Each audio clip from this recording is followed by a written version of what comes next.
ఆకాశవాణి ప్రాంతీయ వార్తలు చదువుతున్నది పోపురి మురళీకృష్ణ ప్రసాద్. ముఖ్యాంశాలు: మహాత్మాగాంధీ కలలుగన్న గ్రామ స్వరాజ్యాన్ని గ్రామ సచివాలయ వ్యవస్థ ద్వారా సాకారం చేశామని ముఖ్యమంత్రి వైఎస్ జగన్మోహన్ రెడ్డి తెలిపారు. మహిళా సాధికారతే లక్ష్యంగా రాష్ట్ర ప్రభుత్వం అనేక సంక్షేమ పథకాలను రూపొందించిందని రెవెన్యూ శాఖ మంత్రి ధర్మాన ప్రసాదరావు అన్నారు.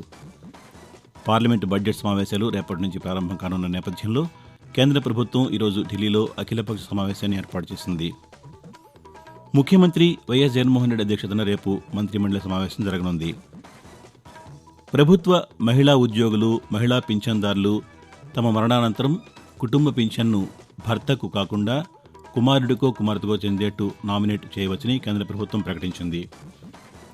వార్తల వివరాలు: మహాత్మాగాంధీ కలలుగన్న గ్రామ స్వరాజ్యాన్ని గ్రామ సచివాలయ వ్యవస్థ ద్వారా సాకారం చేశామని ముఖ్యమంత్రి వైఎస్ జగన్మోహన్ రెడ్డి సామాజిక మాధ్యమం ద్వారా తెలిపారు. మహాత్మాగాంధీ వర్ధంతి సందర్భంగా తాడేపల్లిలోని క్యాంపు కార్యాలయంలో ఆయన చిత్రపటానికి ముఖ్యమంత్రి ఈరోజు నివాళులర్పించారు. కార్యక్రమంలో పరిశ్రమలు, ఐటీ శాఖ మంత్రి గుడివాడ అమర్నాథ్ పాల్గొన్నారు. శ్రీ పొట్టి శ్రీరాములు నెల్లూరు జిల్లా మనుబోలులో జరిగిన కార్యక్రమంలో గాంధీ చిత్రపటానికి రాష్ట్ర వ్యవసాయ శాఖ మంత్రి కాకాణి గోవర్ధన్ రెడ్డి పూలమాలలు వేసి నివాళులర్పించారు. జాతిపిత మహాత్మాగాంధీజీ 76వ వర్ధంతి సందర్భంగా ఢిల్లీలోని రాజ్ఘాట్లో మహాత్మాగాంధీ సమాధి వద్ద రాష్ట్రపతి ద్రౌపది ముర్ము ఈరోజు నివాళులర్పించారు. ఉపరాష్ట్రపతి జగదీప్ ధన్కడ్, ప్రధానమంత్రి నరేంద్ర మోదీ, రక్షణ మంత్రి రాజ్నాథ్ సింగ్, పలువురు మంత్రులు కూడా రాజ్ఘాట్లో మహాత్మాగాంధీ సమాధి వద్ద నివాళులర్పించారు. అనంతరం సర్వమత ప్రార్థనలు నిర్వహించారు. సత్యం, అహింసా మార్గం ద్వారా మహాత్మాగాంధీ ప్రపంచ శాంతిని విశ్వసించారని ఆంధ్రప్రదేశ్ గవర్నర్ ఎస్ అబ్దుల్ నజీర్ అన్నారు. విజయవాడలోని రాజ్భవన్లో మహాత్మాగాంధీ వర్ధంతి సందర్భంగా ఆయన చిత్రపటానికి గవర్నర్ పూలమాలలు వేసి నివాళులర్పించారు. ఈ సందర్భంగా గవర్నర్ మాట్లాడుతూ గాంధీ అహింస సందేశం ప్రతి ఒక్కరికి మార్గదర్శకం కావాలని అన్నారు. మహిళా సాధికారత లక్ష్యంగా రాష్ట్ర ప్రభుత్వం అనేక సంక్షేమ పథకాలను రూపొందించిందని రెవెన్యూ శాఖ మంత్రి ధర్మాన ప్రసాదరావు అన్నారు. శ్రీకాకుళంలో ఈరోజు మెప్మా అధికారులు ఏర్పాటు చేసిన వైఎస్ఆర్ ఆసరా 4వ విడత పంపిణీ కార్యక్రమంలో మంత్రి పాల్గొని మాట్లాడారు. రిమ్స్ ఆసుపత్రిలో 900 బెడ్లు అందుబాటులోకి తీసుకువచ్చామని, 6 అర్బన్ హెల్త్ సెంటర్లను ఏర్పాటు చేశామని మంత్రి చెప్పారు. అనంతరం శ్రీకాకుళంలో పలు అభివృద్ధి కార్యక్రమాల్లో మంత్రి పాల్గొన్నారు. పార్లమెంటు బడ్జెట్ సమావేశాలు రేపటి నుంచి ప్రారంభం కానున్న నేపథ్యంలో కేంద్ర ప్రభుత్వం ఈరోజు ఢిల్లీలో అఖిలపక్ష సమావేశాన్ని ఏర్పాటు చేసింది. రక్షణ మంత్రి రాజ్నాథ్ సింగ్ అధ్యక్షతన జరిగిన ఈ అఖిలపక్ష సమావేశానికి పలు పార్టీల నేతలు హాజరయ్యారు. రేపు రాష్ట్రపతి ద్రౌపది ముర్ము ప్రసంగంతో సభ ప్రారంభమవుతుంది. కేంద్ర ఆర్థిక మంత్రి నిర్మలా సీతారామన్ గురువారం మధ్యంతర బడ్జెట్ను ప్రవేశపెట్టనున్నారు. వచ్చే నెల 9వ తేదీ వరకు పార్లమెంట్ సమావేశాలు కొనసాగనున్నాయి. ఆకాశవాణి విజయవాడ కేంద్రం ప్రోగ్రాం హెడ్గా బి వెంకటేశ్వర్లు ఈరోజు బాధ్యతలు స్వీకరించారు. ఈ సందర్భంగా డీడీజీ ఎం సోమేశ్వరరావు, వార్తా విభాగాధిపతి వెంపటి శ్రేసాయి, ఆకాశవాణి విజయవాడ కేంద్ర సిబ్బంది ఆయనకు శుభాకాంక్షలు తెలియజేశారు. ముఖ్యమంత్రి వైఎస్ జగన్మోహన్ రెడ్డి అధ్యక్షతన రేపు ఉదయం 11 గంటలకు రాష్ట్ర సచివాలయంలో మంత్రిమండలి సమావేశం జరగనుంది. ఈ విషయాన్ని ప్రభుత్వ ప్రధాన కార్యదర్శి డాక్టర్ కెఎస్ జవహర్ రెడ్డి అన్ని శాఖల కార్యదర్శులకు తెలియజేశారు. ఈ సమావేశానికి తీసుకువెళ్లవలసిన ప్రతిపాదనలను సాధారణ పరిపాలనా కేబినెట్ విభాగానికి పంపించాలని అన్ని శాఖల అధికారులను ఆయన ఆదేశించారు. త్వరలో సాధారణ ఎన్నికలు జరగనున్న నేపథ్యంలో 2024-25 ఆర్థిక సంవత్సరానికి ఓట్ ఆన్ అకౌంట్ బడ్జెట్ ప్రవేశపెట్టే అవకాశం ఉంది. ఈ అంశంపై మంత్రిమండలిలో చర్చించడంతో పాటు అసెంబ్లీ సమావేశాలు ఎప్పుడు నిర్వహించాలనే అంశంపై నిర్ణయం తీసుకునే అవకాశం ఉంది. ఆకాశవాణి ప్రాంతీయ వార్తలు వింటున్నారు.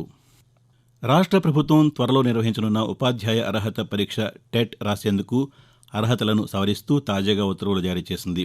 టెట్, డిఎస్సిని విడివిడిగా నిర్వహించాలని ప్రభుత్వం నిర్ణయించింది. టెట్కు ఫిబ్రవరి 1 నుంచి దరఖాస్తులు స్వీకరించనున్నారు. దరఖాస్తుల ఆధారంగా పరీక్షల షెడ్యూల్ నిర్ణయిస్తారు.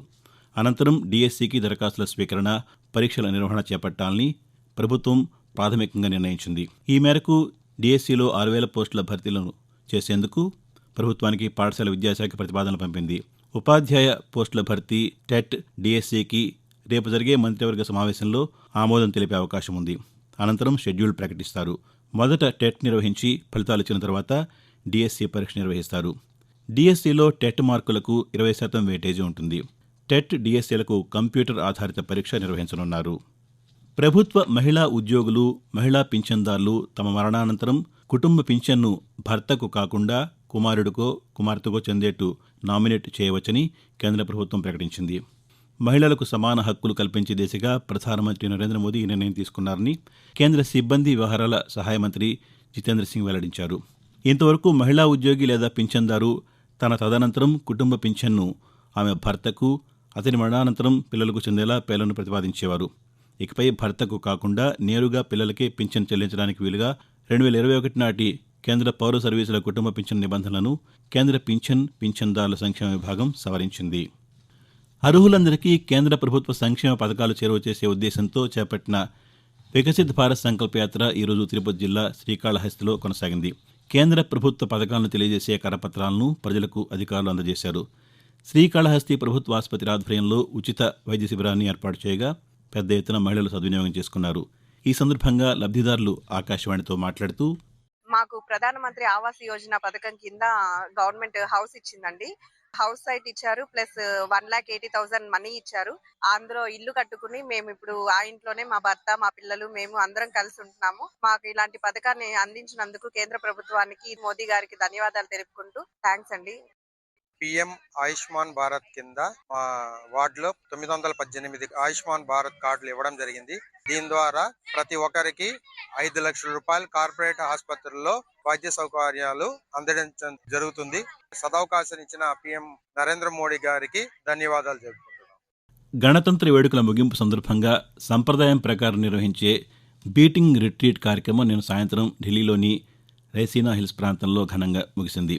రాష్ట్రపతి ద్రౌపది ముర్ము, ఉపరాష్ట్రపతి జగదీప్ ధన్కడ్, ప్రధానమంత్రి నరేంద్ర మోదీ, రక్షణ మంత్రి రాజ్నాథ్ సింగ్ సహా పలువురు కేంద్ర మంత్రులు, సుప్రీంకోర్టు ప్రధాన న్యాయమూర్తి జస్టిస్ డివై చంద్రచూడ్ ఈ కార్యక్రమానికి హాజరయ్యారు. త్రివిధ దళాల అధిపతుల సమక్షంలో సైనిక బలగాలు కవాతు చేశాయి. చక్రవ్యూహం, వసుదైక కుటుంబకం, డైమండ్ బ్రిగేడ్, అపాచీ తదితరాలను సూచించే రీతిలో బలగాలు ఆకృతులను ఏర్పరిచాయి. భారత్ కే జవాన్, విజయ భారత్ వంటి బ్యాండ్ను సాయుధ బలగాలు ఈ సందర్భంగా ఆలపించాయి. ప్రయాణికుల రద్దీ దృష్ట్యా విశాఖపట్నం కిరండూల్ విశాఖపట్నం రైలుకు అదనపు విస్టాడోమ్ కోచ్ జత చేస్తున్నట్టు Waltair railway division senior commercial manager AK Tripathi ఒక ప్రకటనలో తెలిపారు. ఫిబ్రవరి, మార్చి నెలల్లో ప్రతి శుక్రవారం, శని, ఆదివారాల్లో అదనపు విస్టాడోమ్ కోచ్ చేరుస్తారు. తిరుగు ప్రయాణంలో కూడా అదనపు కోచ్ అందుబాటులో ఉంటుంది. ఇలా ఉండగా వెయిట్ లిస్టులో ఉన్న ప్రయాణికుల అదనపు రద్దీని సర్దుబాటు చేయడానికి హౌరా జగదల్పూర్ మధ్య నడిచే శాంబలేశ్వరి ఎక్స్ప్రెస్, రూర్కెలా జగదల్పూర్ మధ్య నడిచే ఎక్స్ప్రెస్లకు ఫిబ్రవరి 1వ తేదీ నుంచి మే 1 వరకు ఒక్కో స్లీపర్ క్లాస్ కోచ్ను చేరుస్తున్నట్టు అధికారులు తెలియజేశారు. ఉత్తరాంధ్రలో ప్రఖ్యాతి చెందిన పార్వతీపురం మన్యం జిల్లా శంబర పోలమాంబ మారు జాతర ఈరోజు ఘనంగా జరిగింది. జాతరకు ఉత్తరాంధ్ర నుంచే కాకుండా ఒడిషా, ఛత్తీస్గఢ్ రాష్ట్రాల నుంచి కూడా అధిక సంఖ్యలో భక్తులు తరలివచ్చి అమ్మవారిని దర్శించుకున్నారు. సాలూరు, పార్వతీపురం డిపోల నుంచి ప్రత్యేక బస్సులు నడిపారు. జాతర సందర్భంగా పెద్ద సంఖ్యలో భక్తులు తరలి రావడంతో పోలీస్ బందోబస్తు ఏర్పాటు చేశారు. ప్రాంతీయ వార్తలు ముగించే ముందు ముఖ్యాంశాలు మరోసారి. మహాత్మాగాంధీ కలలుగన్న గ్రామ స్వరాజ్యాన్ని గ్రామ సచివాలయ వ్యవస్థ ద్వారా సాకారం చేశామని ముఖ్యమంత్రి వైఎస్ జగన్మోహన్ రెడ్డి తెలిపారు. మహిళా సాధికారతే లక్ష్యంగా రాష్ట్ర ప్రభుత్వం అనేక సంక్షేమ పథకాలను రూపొందించిందని రెవెన్యూ శాఖ మంత్రి ధర్మాన ప్రసాదరావు అన్నారు. పార్లమెంటు బడ్జెట్ సమావేశాలు రేపటి నుంచి ప్రారంభం కానున్న నేపథ్యంలో కేంద్ర ప్రభుత్వం ఈరోజు ఢిల్లీలో అఖిలపక్ష సమావేశాన్ని ఏర్పాటు చేసింది. ముఖ్యమంత్రి వైఎస్ జగన్మోహన్ రెడ్డి అధ్యక్షతన రేపు మంత్రిమండలి సమావేశం జరగనుంది. ప్రభుత్వ మహిళా ఉద్యోగులు, మహిళా పింఛన్దారులు తమ మరణానంతరం కుటుంబ పింఛన్ను భర్తకు కాకుండా కుమారుడికో, కుమార్తెకో చెందేట్టు నామినేట్ చేయవచ్చని కేంద్ర ప్రభుత్వం ప్రకటించింది. ఆకాశవాణి ప్రాంతీయ వార్తలు ఇంతటితో సమాప్తం.